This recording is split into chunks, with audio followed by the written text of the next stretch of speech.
Mis hermanos, hemos llegado al final de este retiro de inauguración y estamos celebrando la Santa Misa, que en verdad no es el final, sino el comienzo de otra gran experiencia.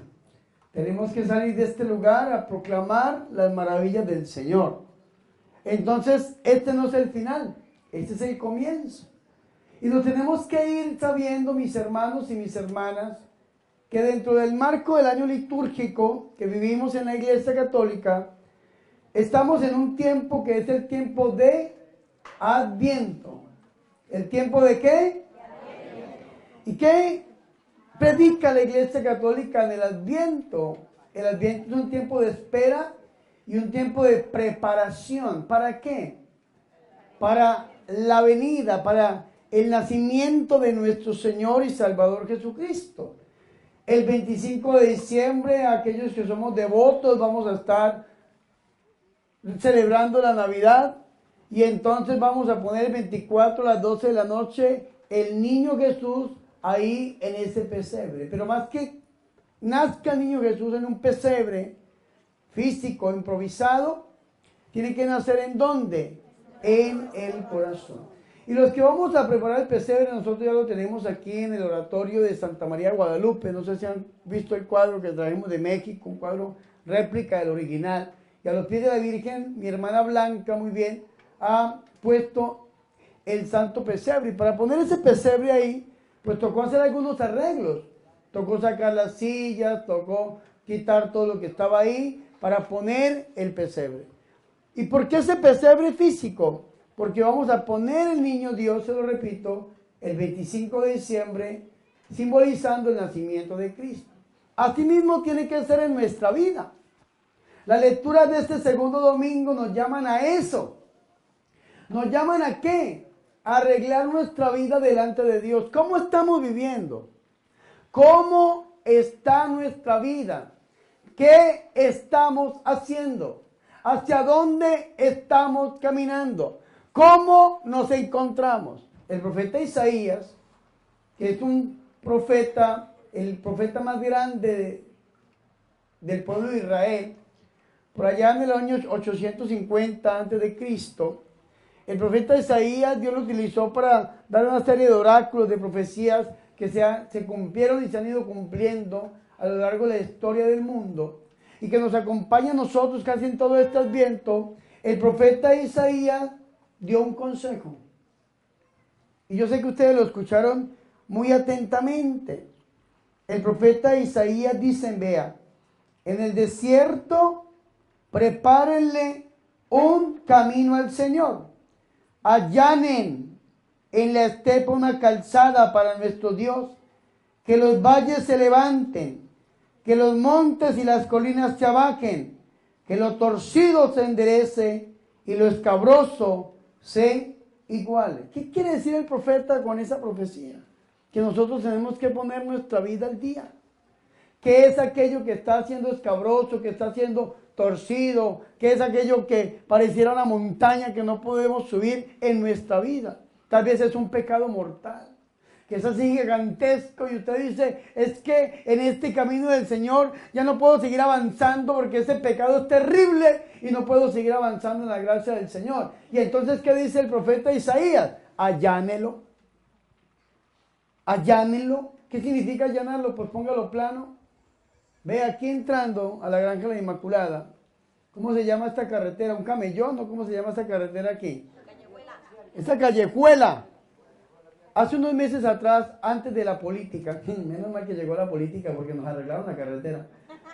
Pero antes de la política, antes de esos hombres que se lanzaron a las alcaldías y a todo esto político, ¿cómo estaba esa callejuela? Terrible, no entraba un carro. Y un carro si era bajito entraba y pegaba en las piedras y habían huecos y estaba bien feo. Pero, ¿qué pasó? ¿Vino qué?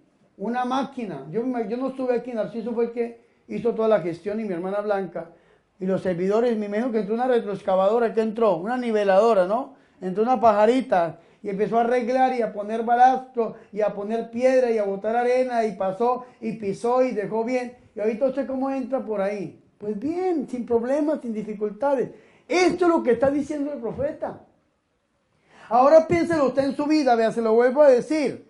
Dice, en el desierto prepárenle un camino al Señor.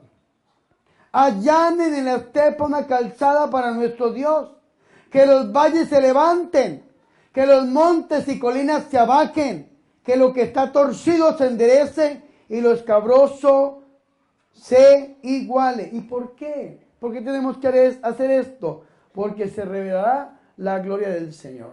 Recuerden que estamos en Adviento, un camino de preparación. ¿Qué tiene que quitar usted en su vida para abrirle el camino al Señor? Tal vez ese vicio del alcohol, tal vez ese vicio de la droga, tal vez esos pecados sexuales que agobian al hombre y a la mujer, tal vez ese pecado de idolatría, de estar yendo de brujos y brujas y entonces me duele una cosa y corro la limpia y corro el brujo y corro la bruja y entonces el brujo allá le mata a la gallina y le riega la sangre y le hace un rito y le cobra una cantidad de dinero absurdo y hay gente que corre. ¿Qué es lo que usted tiene que allanar? ¿Qué es aquello que lo está usted separando del Señor? ¿Qué es aquello que si Dios naciera en su corazón en este momento, el Señor le dijera, mira, así como Blanca sacó las sillas y la alfombra y el reclinatorio ahí del oratorio para poner el pesebre, ¿qué es lo que usted tiene que quitar en su vida para poner el pesebre? Para que nazca el Señor. Recuerden que Isaías es uno de los que nos habla de los animales que ponemos nosotros en el pesebre. Y entonces yo me pregunto, ¿cuáles son aquellos animales que estorban en su vida y que usted tiene que sacar para que nazca el niño Dios? ¿Sí me hago entender o no? Padre, ¿y por qué tengo que enderezar mi vida? ¿Por qué tengo que arreglar mi vida? Uy, la segunda lectura es terrible. Es tomada, mis hermanos y mis hermanas, de la segunda carta del apóstol San Pedro. Pedro, nuestro primer papa. Pedro, el príncipe de los apóstoles. Pedro, el que recibió la llave del reino de los cielos. Pedro, que cuando usted parta de este mundo al más allá, es el que lo va a recibir. ¿Ustedes no se acuerdan de ese señor que fueron a operar? Y cuando el señor abrió los ojos y le dice, doctor, ¿cómo salió la operación? Y le dije, ¿cuál doctor? Soy San Pedro, le dijo. Pedro, cuando usted parta ya se va a encontrar con él. Vean lo que dice San Pedro. Hermanos, no olviden una cosa, queridos míos, para que el Señor un día es como 1000 años y 1000 años es como un día. El Señor no retrasa su promesa, como piensan algunos, aquellos que dicen, no, es que Dios no viene hoy, ni mañana. Yo puedo vivir como quiera, ya cuando esté anciano, cuando esté viejo, entonces le pido perdón al Señor y sencillamente ya me voy para el cielo, pero ahorita voy a vivir como Ricky Martin dijo en su canción, una vida loca. Y entonces, ¿qué tiene que hacer usted? Escuchar esta palabra, vea, como algunos piensan, sino que tiene paciencia con ustedes, porque no quiere que nadie se pierda, sino que todos accedan a la conversión. ¿A la qué? Entonces el Señor nos está llamando ¿a qué? A la conversión. ¿Y por qué nos tenemos que convertir, Padre?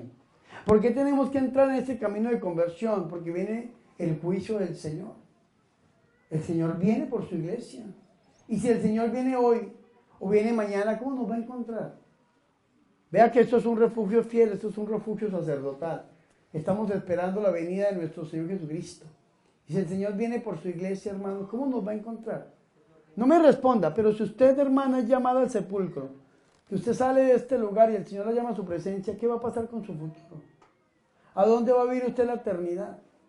Si usted, hermano, usted que está aquí, usted sale de aquí y Dios lo llama a su presencia a través de algún acontecimiento, ¿dónde va a vivir usted su futuro, su eternidad?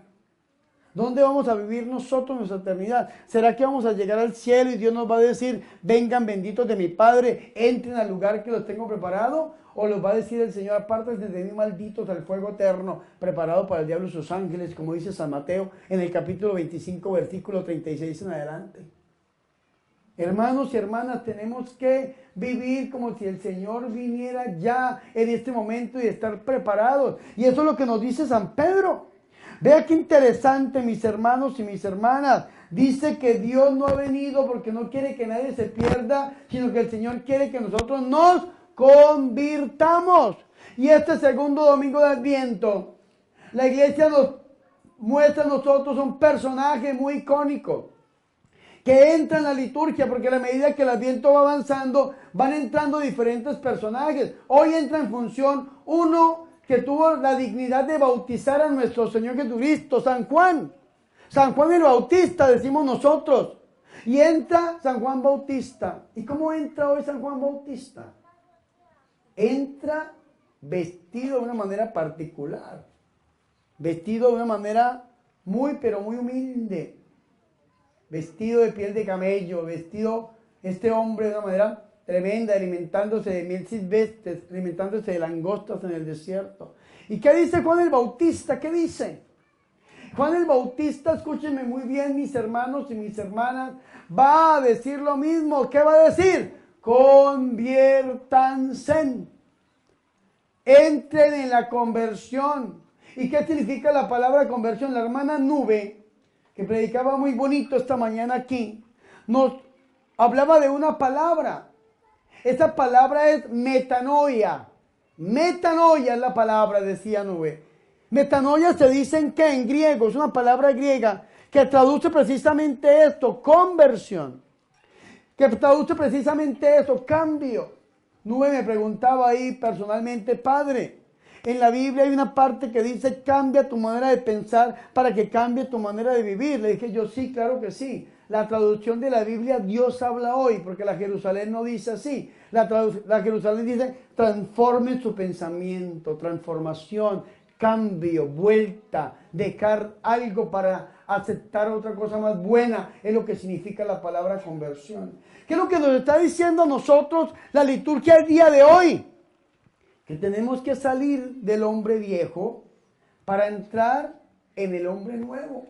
Dejar de vivir una vida vieja para entrar a vivir una vida nueva. Lo que el Señor Jesucristo le dijo a Nicodemo. Tienes que nacer de nuevo. Esto es conversión. Y Nicodemo no entendía, como no entendemos nosotros. Es que no puedes ir donde un brujo. Y hay gente que dice, pero ¿por qué? Es que no puedes seguir tomando, ni seguir pecando, ni seguir adulterando, ni seguir fornicando, ni seguir robando, ni seguir drogándote. Ya no puedes vivir lejos de Dios. Y hay gente que no entiende y ha escuchado toda la vida en la iglesia católica esto, que no puedes ir en contra de las leyes del Señor, y seguimos de la misma manera. Entonces a nosotros la liturgia nos dice conversión. ¿Y qué significa la palabra conversión? Es salir de para entrar en. Nicodemo no lo entendía, pero ¿cómo puedo yo entrar otra vez en el vientre de mi madre? Y el Señor le dice, os aseguro que el que no nace de nuevo, del agua y del Espíritu, no puede entrar en el reino de Dios. Es salir de para entrar en.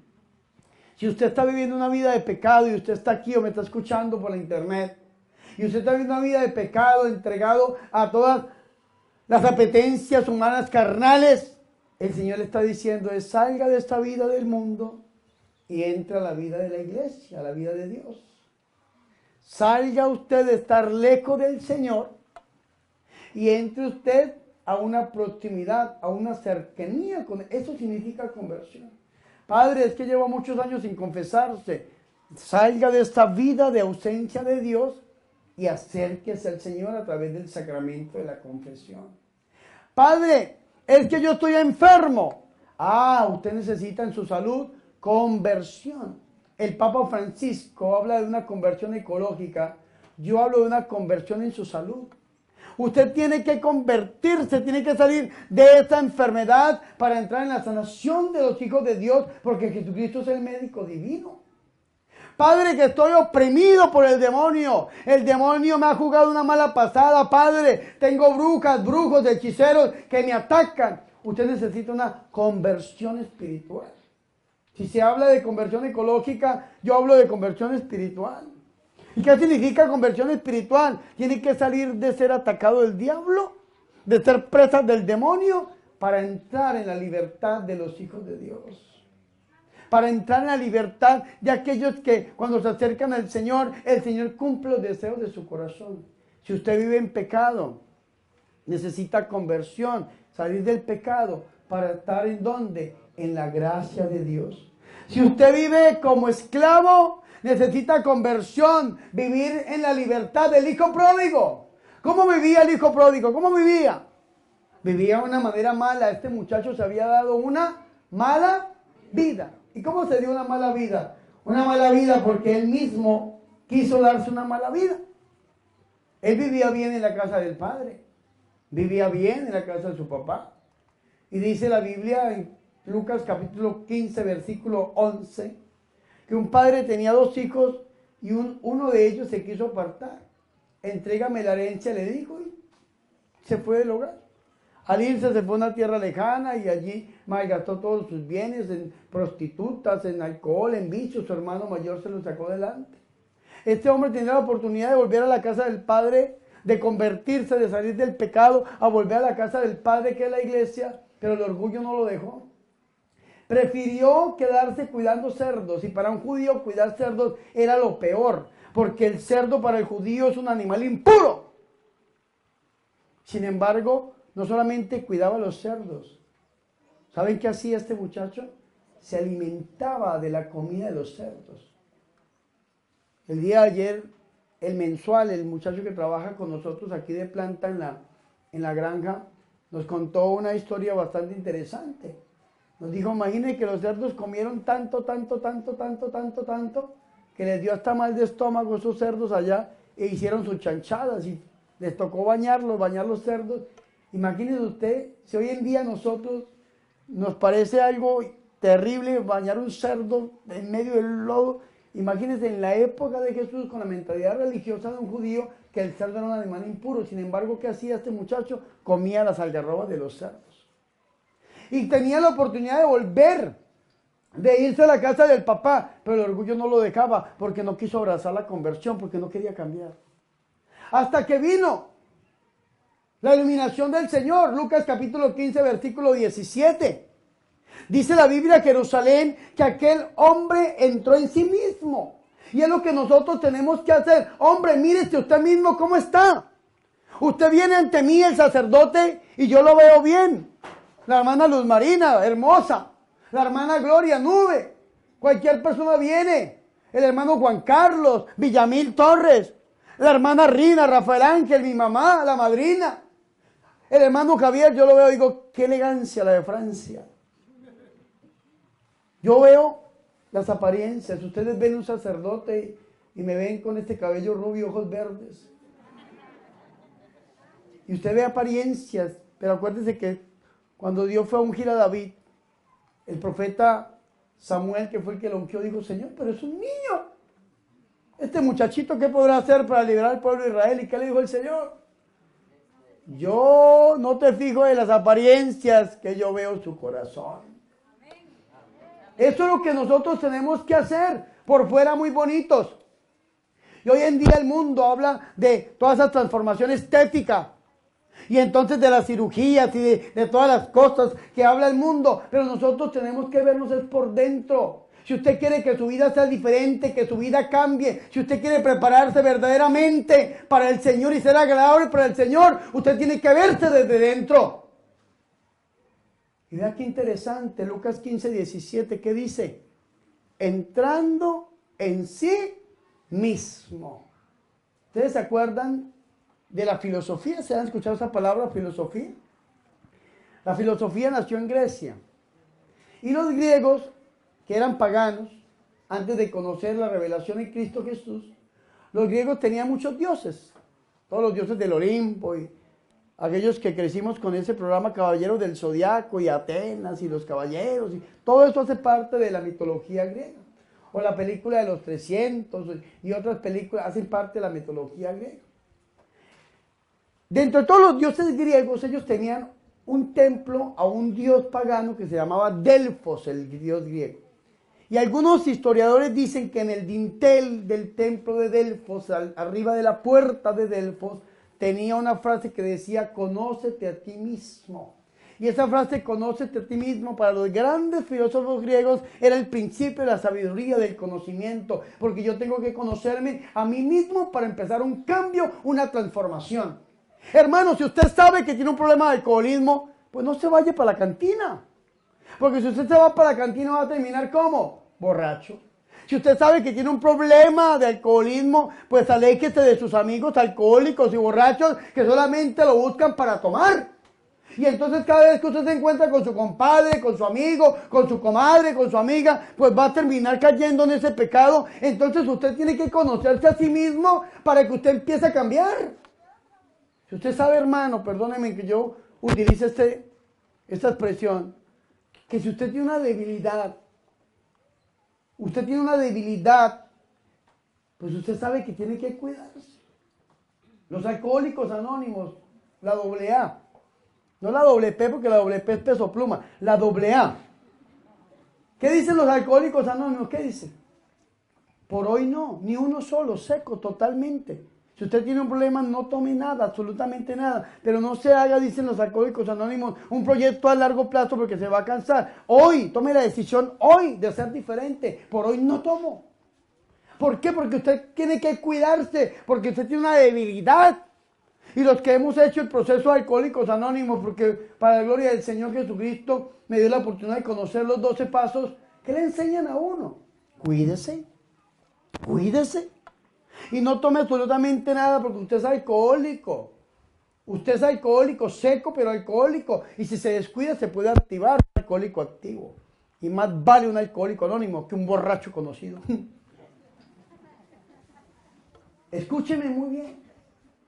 Usted tiene que cuidarse usted mismo. Y eso hizo el hijo pródigo. ¿Qué hizo el hijo pródigo? Se miró hacia adentro. Porque hacia afuera, ¿cómo estaba? Terrible. Olía a chancho, a marrano, a cerdo, a puerco, a porcino. Olía todo menos a bueno. Pero este hombre se vio hacia dónde? Hacia adentro. La Jerusalén dice que mirándose a sí mismo, entrando en sí mismo. La Biblia latinoamericana dice reflexionó. Una reflexión, la latinoamericana lo deja solamente a nivel de pensamiento, reflexionó, igual que la Dios habla hoy. La Dios habla hoy dice, se puso a pensar. Y eso es interesante, se puso a pensar. Hermano, míreme aquí, póngase usted a pensar hacia dónde está caminando. Porque es que nosotros el problema es que siempre vivimos hacia afuera. Pero ¿qué nos dice a nosotros hoy la Biblia? Que tenemos que vernos hacia adentro. Y entonces cuando entramos en nosotros mismos descubrimos una serie de montañas, de problemas, de rocas que parecieran más grandes. Y entonces viene Isaías que dice, aplanen el camino del Señor. Allanen el camino del Señor. Saquen lo escabroso, dice el Señor. Saque aquello que no les sirve, que no los deja avanzar, para que venga el Rey de Reyes, para que se manifieste el Señor de Señores, para que el Hijo de Dios venga a nuestros corazones, para que se revele, dice Isaías, la gloria del Señor. Si usted quiere que en su vida se revele la gloria del Señor, usted tiene que entrar en usted mismo y sacar aquello que en su vida no le da la gloria a Dios. Amén. Fuertes aplausos, Rey de Reyes y Señor de Señores.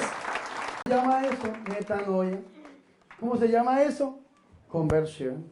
Tenemos que entrar en ese camino de conversión. Ahora los carismáticos, yo soy carismático, hablamos no de que nos convertimos, porque eso es un peligro. Los hermanos protestantes, evangélicos, cristianos no católicos, hermanos separados, hablan de que yo me convertí. Cuando me convertí, entonces usted ya se siente que suda agua bendita porque usted ya está convertido. Y entonces usted ya es un modelo de santidad y nadie le puede decir nada porque usted es convertido. Y es tan terrible que se creen convertidos que los demás son unos condenados y entonces mandan a todo el mundo al infierno. Y perdónenme, pero así es. Yo fui protestante casi toda mi vida. Mi mamá, mi abuela, mis hermanos, todos teníamos una fe cristiana no católica. ¿Y cómo se sentía uno? Perfecto, yo soy convertido, me convertí y nadie como yo. Eso dijo el diablo allá en el cielo. Cuando el diablo fue a caer, dijo, ¿quién como yo? Y San Miguel Arcángel se levantó con la fuerza de Dios y dijo, no es quién como yo, es quién como Dios. Y todos gritaron, nadie como Dios. ¿Quién como Dios? Nadie. ¿Quién como Dios? Nadie. ¿Quién como Dios? Nadie. Eso, ¿pero qué dice un evangélico? ¿Quién como yo? No peco, no mato, no robo, no le falso falso testimonio, honro a mi padre y a mi madre, no honra ni a la madre de Dios, va a honrar la suya. Y se ven perfectos. Y en cambio nosotros los católicos, ¿qué decimos? Estamos en un camino de conversión. ¿Qué significa esto? Mírenme aquí.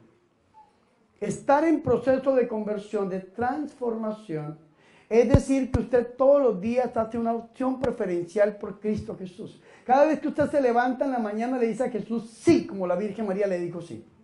Sí. Y la Virgen María no solamente le dijo sí, y se está riendo conmigo tan bonita, no solamente le dijo sí, la Virgen María el día de la Anunciación, sino que todos los días de la vida le dijo la Virgen María sí, hasta en los momentos más duros de la vida de la Virgen María, al lado de la cruz de su Hijo. Estaba ella junto a la cruz. ¿Y qué significa que estaba junto a la cruz? Que le dijo sí. Y cuando todos huyeron, la Virgen María le dijo sí. Y aún después de 2023 años, la Virgen María le sigue diciendo sí a su Hijo Jesús. Y vean tan grande la Virgen María. Miren, aquí voy a decir algo que ojalá me entiendan o me haga entender. Es tan grande la Virgen María que si la Virgen María en algún momento de su vida hubiese dicho no y hubiese renegado de su fe y se hubiese alejado de Dios y se hubiese ido lejos de su Hijo Jesucristo, aún así tendríamos que respetarla y venerarla, porque la Virgen María es grande por ser la madre de nuestro Señor y Salvador Jesucristo, la madre de Dios, que fue el que nos dio vida y vida en abundancia. ¡Aleluya! Aún así tendríamos que respetarla. ¿Cómo no lo vamos a hacer si sostuvo ese sí y lo sigue sosteniendo hasta las últimas consecuencias? Usted también tiene que sostenerlo. Cuando usted salga de este lugar, que es el inicio de esta misión, y entonces el diablo empieza a hacer campaña para su alma. Ustedes estuvieron en la campaña política que vivieron en Colombia, ¿cierto? Yo no estaba. Pero me dijeron que estuvieron en la campaña de alcaldes y de toda esta gente, y eso hacían campañas y ofrecían. Y yo escuché por ahí en la radio que decía un político, y les voy a hacer un puente. Y la gente gritó, Señor, pero no tenemos río. También les haré un río. Y el diablo puede estar en campaña por su alma. Hablando de políticos, hay un cuento bien bonito, que se murió un político, pero ese político había sido bueno y también había sido malo. Y entonces llegó delante de San Pedro y San Pedro le dijo, yo no sé dónde enviarlo a usted, hermano, porque ni el cielo se ganó ni el infierno tampoco. Le dijo, pero usted va a decidir a dónde se quiere quedar. Y lo mandó un día al cielo. Lo mandó un día al infierno, perdón. Cuando iba bajando de ese ascensor al infierno y abren la puerta y estaban en una fiesta tan tremenda, que estaban bailando y tomando y el diablo lo abrazó y le invitó y se encontró otros amigos políticos de él allá en el infierno y estaban ahí, no. La suegra estaba ahí cuando lo encontró, no. Y casi no lo sacan, lo sacaron arrastrado, hermanos.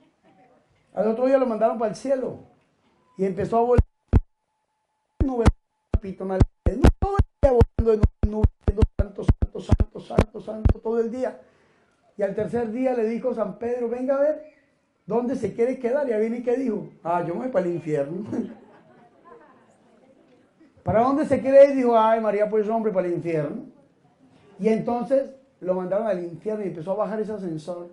Y empezó a sentirse una gritadera y él dijo, uy, la fiesta está buena. Cuando abrieron esa puerta era un lago de fuego y azufre, que los demonios torturaban las almas, que se quemaban, el gusano no moría y la tortura no se acababa. Entonces este hombre dijo, un momento, pero esto no fue el infierno que yo conocí ayer. Y salió el diablo con su trincho y le dijo, es que ayer estaba en campaña por tu alma, pero ya votaste por mí, ahora ven y sígueme. Hermano, el diablo afuera está en campaña por tu alma. Y vas a salir y te vas a encontrar con tentaciones que no te imaginas. Y esa persona tal vez te va a buscar, te va a llamar. Ese amante, esa amiga, ese amigo, ese compadre, esa comadre, esa persona, hombre o mujer, te va a llamar. Y te va a hacer una propuesta X o Y donde tú tienes que acordarte de este cura. Y tú puedes decirle sí al Señor y sostenerte en la gracia del Señor, o le puedes decir que no y caer en el pecado. Pero eso depende de ti. Depende de ti que le digas al Señor una respuesta favorable. Aprendamos de ella, de la Virgen María. La Virgen María le dijo sí al Señor y sostuvo ese sí hasta las últimas consecuencias. Hasta las últimas consecuencias. A nuestra madre no le importó todas las consecuencias negativas de darle una respuesta positiva al Señor, de decirle sí. Y algunos dirán, Padre, ¿pero qué hay de negativo? Hermano, muchas cosas. ¿Saben por qué? Porque la Virgen María hubiese podido pasar por el escarnio público, donde hubiesen dicho, ve a María embarazada de 15 años, 14 años, quién sabe, se fue a cuidar a Isabel y llegó embarazada de otro hombre y dejó a San José. ¿Usted se imagina eso? Y eso lo hicieron los judíos. Los judíos hablaban tan mal de la Virgen María que decían que el papá de Jesús era un soldado romano llamado Pantera. Eso decían, ¿leen la historia? ¿Saben qué hubiese podido pasar con mi madre? Lo hubieran podido matar. Porque dice Levítico 20:10 que una mujer que quede embarazada fuera de su matrimonio, se meta con un hombre diferente al hombre con el cual está comprometida, la sacaban a pedradas y la mataban. Nosotros sabemos que quedó embarazada por obra y gracia del Espíritu Santo, pero los vecinos de la Virgen no. Y entonces la podían acusar, sin embargo no importó que la mataran. La Virgen María hubiese podido vivir una cosa negativa, que era perder el hombre más hermoso de la historia del mundo. Ustedes se imaginan conocer a un hombre así como yo y enamorarse de ustedes, y por un error usted llegara a perder ese hombre. La Virgen María hubiese podido perder a San José, tanto que San José quería repudiarla en privado porque la amaba mucho, lo podía perder. Sin embargo, la Virgen María asumió que podía llegar a suceder eso. La Virgen María lo hubieran podido desterrar de su propia tierra y tenerse que ir a vivir sola en un país extranjero. Sin embargo, la Virgen María asumió todo esto. ¿Y sabe qué dijo la Virgen María? Sí. Sí. ¿Cuántos de nosotros, hermanos y hermanas, a veces, por no perder una amistad, por no perder la pareja, por no perder algo, caemos en un pecado tan terrible? Vea, hay un pecado del que pocos hablan, que personas que cometen sacrilegio, cuando comulgan en pecado mortal, ¿por qué dirá mi mamá? ¿Qué dirán los demás si yo no comulgo? Y entonces pasan a recibir al Señor sin confesión. Duro eso.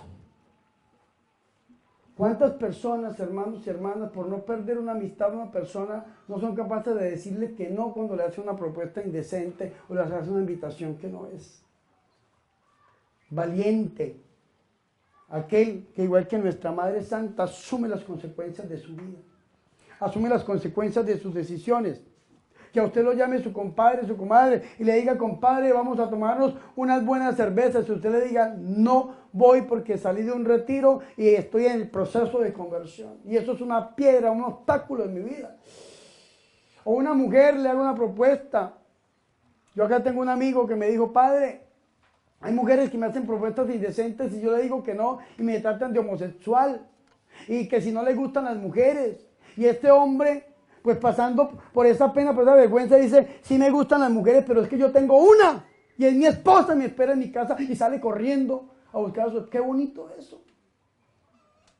Pero ¿cuántas personas, hermanos, somos capaces de dar una respuesta de esas al Señor? ¿Saben cómo se llama eso? Conversión. Que usted se le presente una oportunidad de robarse algo, de llevarse algo que no es suyo, y usted diga, por amor a Dios no voy a hacer esto. ¿Saben cómo se llama eso? Conversión. Que a usted se le presente una oportunidad de hablar mal de alguien. Viene el vecino y la vecina que le gusta hablar del otro, le gusta, hermano, despotricar al hermano, le gusta, hermano, hablar en contra del hermano, y empieza a hablarle a usted de alguien, que usted diga, por favor, cállese, porque a mí no me gusta hablar mal de nadie, por amor a Dios. ¿Saben cómo se llama eso? Conversión. Todo lo que usted haga por amor al Señor, alejándose del pecado, es un pasito más hacia Dios, es un pasito más hacia la conversión. Si usted no está casado por la Iglesia Católica, pero vive con una señora, con un señor, y llevan muchos años viviendo, usted tiene que tomar una decisión, y radical. O nos casamos o nos dejamos, pero así no podemos seguir viviendo. porque vamos camino al infierno. Ay, Padre, no diga esto, se lo digo y se lo repito. O nos casamos o nos dejamos, pero así no podemos seguir viviendo porque voy camino al infierno. No me dejes, como dijo el gringo, mondongo, mami, no me dejes. Ah, entonces me ama mucho y no puede vivir sin mí. Pues casémonos. Vayámonos al altar. Vea qué milagro tan bonito el Señor hizo acá con nuestros hermanos 17, 18 años viviendo juntos, y aquí en la Granja La Inmaculada abrazaron la conversión porque se propusieron matrimonio, y si Dios quiere se van a casar, mis hermanos, para romper con ese pecado. ¿Cómo se llama eso? Conversión. Aleluya. Fuertes aplausos al Señor Jesús por su amor y su misericordia. ¿Y a qué nos llama a nosotros hoy? Tanto Isaías, San Pedro, San Juan Bautista, ¿a qué nos llama?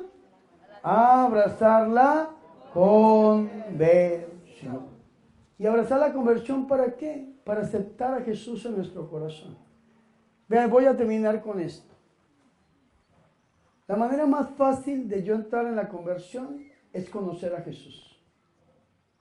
Yo conociendo a Jesús, sabiendo quién es Jesús para mí, yo abrazo la conversión de una manera muy sencilla, muy fácil. Porque dice la teología que depende de cuál sea tu cristología, así mismo es tu fe. Yo veo hermanos que pelean a veces con los testigos de Jehová. ¿Aquí hay testigos de Jehová por aquí? Que van tocando puertas y hablando mal de la Virgen y de la iglesia. Hay gente que pelea con los testigos de Jehová. Y son luchas incansables. Es como la pelea entre Herbalife y un testigo de Jehová. Qué cosa tan terrible. El testigo de Jehová le dice, hermano, le quiero hablar cómo Dios me cambió la vida. Y el de Herbalife le dice, pues yo le voy a decir cómo Herbalife cambió la mía. Uy, qué cosa tan dura esa. Una pelea, una guerra de titanes. Pero vea qué interesante esto. Y se pueden pelear con los testigos de Jehová acerca de la Virgen María. Que la Virgen María es madre de Dios, dice el católico, y el testigo de Jehová dice es que no es madre de Dios, y el católico que sí, el testigo. Hermano, pregúntele mejor, ¿y quién es Dios para usted? ¿Jesucristo es Dios para usted, sí o no? Y le van a decir, no, no es Dios. Pues si Jesucristo no es Dios, mucho menos la Virgen María va a ser la madre de Dios. Porque dependiendo como sea tu cristología, así mismo su fe. Entonces, si una persona cree que Jesucristo es Dios, por ende tiene que creer que la Virgen María es madre de Dios. Y si dicen que la Virgen María no es madre de Dios, pues están negando la divinidad de Cristo, están negando que Jesucristo es Dios y están negando la pasión, la redención, la bendición de nuestro Señor y Salvador Jesucristo. ¿Y quién es Jesús para usted? Jesucristo para usted es uno más. Jesucristo mismo le preguntó a sus apóstoles, ¿quién dice la gente que soy yo? ¿Y qué respondieron? Elías, Jeremías, Juan el Bautista, uno de los profetas que había de venir. ¿Y qué dijo el Señor? ¿Y ustedes quién dicen que soy yo? Menos mal que San Pedro salió en defensa nuestra y dijo, tú eres el Cristo, el Hijo de Dios, el que había de venir, el Mesías, el ungido. Lo reconoció como Dios San Pedro inmediatamente. Y entonces el Señor le dice, pues tú eres Pedro y sobre esta piedra edificaré mi iglesia. Y te daré las llaves del reino de los cielos, y las puertas del infierno no prevalecerán contra la iglesia. Nos atacarán. Vea que fui a bendecir la sal inmediatamente. Tal me dieron en la garganta. Sentí inmediatamente que me dieron, pero no prevalecieron. Antes creo que me arreglaron la voz. Dijo el Villamil Torres en la canción del envidioso. Suena más clarito. No van a poder. No prevalecerán. Pero ¿qué necesitamos nosotros? Necesitamos convertirnos, entrar en ese proceso de conversión. Y entrar en ese proceso de conversión es un conocimiento de nuestro Señor Jesucristo. Yo les voy a dar un consejo como amigo para terminar. Usted quiere entrar en el proceso de conversión, tome la Biblia y léase los evangelios y ponga su vida a la luz de los evangelios. Ponga su vida a la luz de la Biblia. Y vea cómo está viviendo usted y qué consejos da el Señor. Y usted dice, no, Padre, yo estoy viviendo diferente. Entonces, acomode su vida a nuestro Señor Jesucristo. Y eso ya es una conversión. Que usted se parezca a nuestro Señor Jesucristo. Que alcance la altura del hombre perfecto, que es nuestro Señor y Salvador Jesucristo, y que viva conforme a los mandatos y a las leyes del Señor. Y lo hagamos a través del corazón inmaculado de nuestra Madre Santa, la Santísima y la Purísima Virgen María. Gloria al Padre, y al Hijo, y al Espíritu Santo. Gloria al Padre, y al Hijo, y al Espíritu Santo. Gloria al Padre, y al Hijo, y al Espíritu Santo.